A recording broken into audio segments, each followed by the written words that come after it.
Hey everybody, Dave here. Hope you're having an awesome day. So, I have a really fun idea for a build this week, but before I do that, I want to just talk to you really quickly about me as an artist. Like, I am struggling with the idea of, I know some people's YouTube channels are so organized and so perfect and they make kind of the same thing, but I feel like mine is all over the place because, like, one day I'm making a droid and the next day I'm making a Han Solo Bugs Bunny. Like, I I don't know if I should take my channel and make it like just kind of one thing, or if I should just continue to sculpt things out of clay and then make a droid. I'm really struggling with it, to be honest. So let me know in the comments below what you think. Like, just keep doing what I'm doing. I think that's what my thought is, but I was just curious what you guys think, because I have these crazy ideas where, like, I found this guy at a yard sale and I think he's super cool. And it's one of those toys, when you push the bottom, it kind of dances around and, collapses. And I thought, I have a really funny idea that I just want to do. It's not super complicated, but to me, it makes me happy, and I think it's funny. So, come on, let's do it.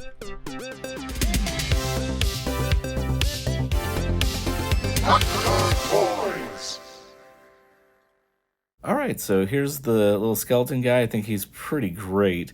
I'm going to remove these little bits here, but here is that Darth Vader head, and if I can do a little head swap on this, I think it's going to be pretty awesome.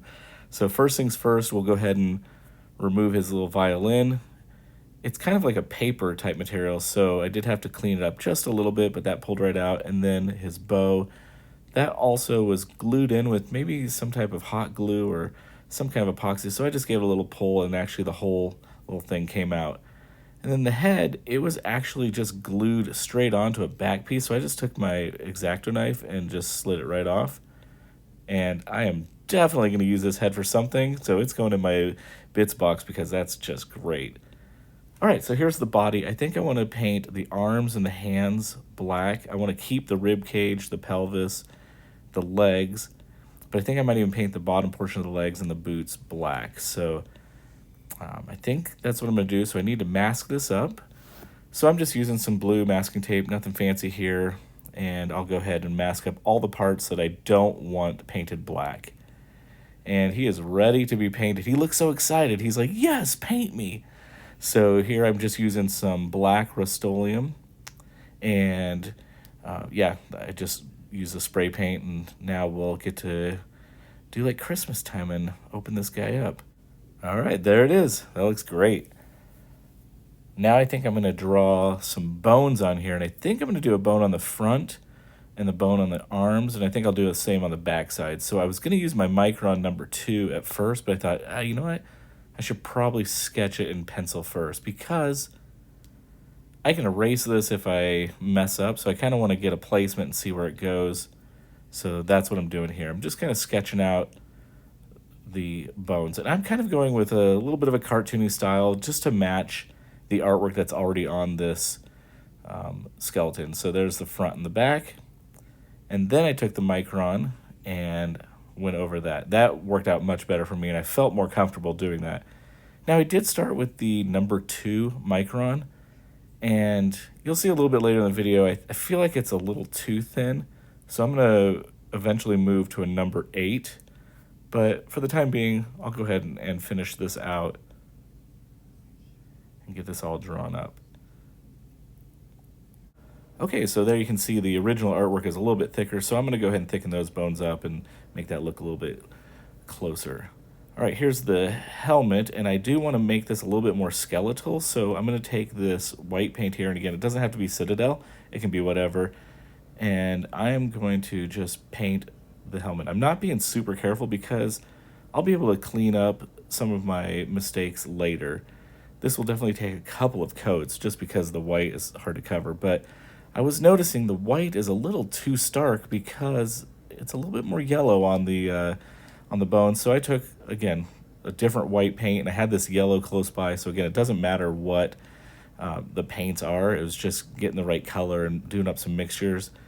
And then once I got the tone right, then I'm taking my X-Acto blade and I'm just scraping away from the high points, and that acrylic paint comes off really easy before I seal it in. Once I'm done painting this, I'll seal it with a clear coat. All right, so the head is going to fit on here. I'm going to use magnets, but I do need to come up with some kind of solution on the neck portion. The neck portion is this little flat piece of wood.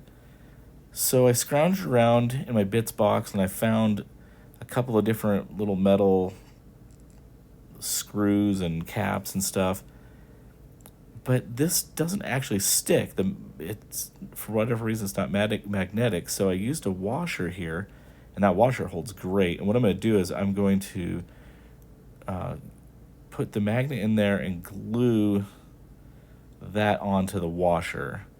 Then I'll be able to kind of just set that on there and glue this in place. And I'm going to paint that kind of bone color later, but I'll glue this in place.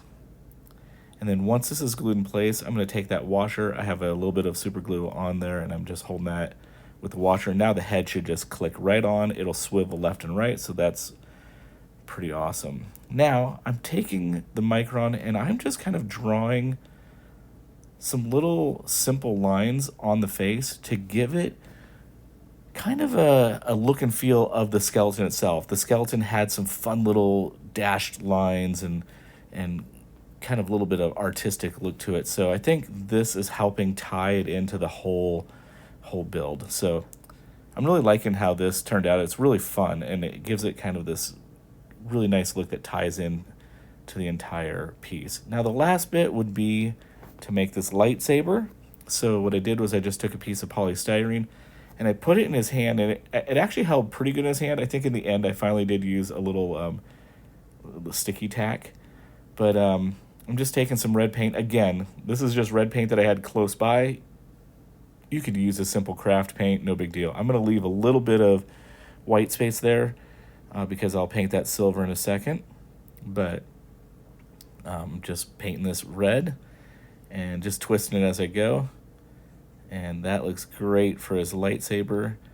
And then once that dries, I'll flip that around and I'll use this silver paint. Again, I just had this silver handy. There's cheaper silver craft paint, so don't feel like you have to use the Citadel, but I just happen to have it. So I'm painting the hilt part of the lightsaber there.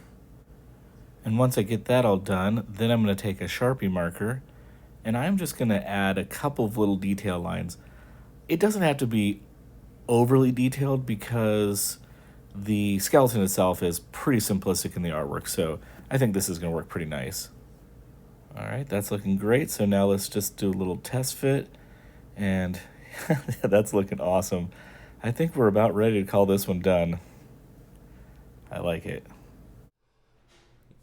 Okay, this is totally ridiculous, but I love it. It's so much fun. I did make a little cape for him off camera. It was just kind of a half circle of fabric cut, and I just held it on with the magnetic head. But yeah, his head turns, comes off and on, little lightsaber, and then he can do a little dance.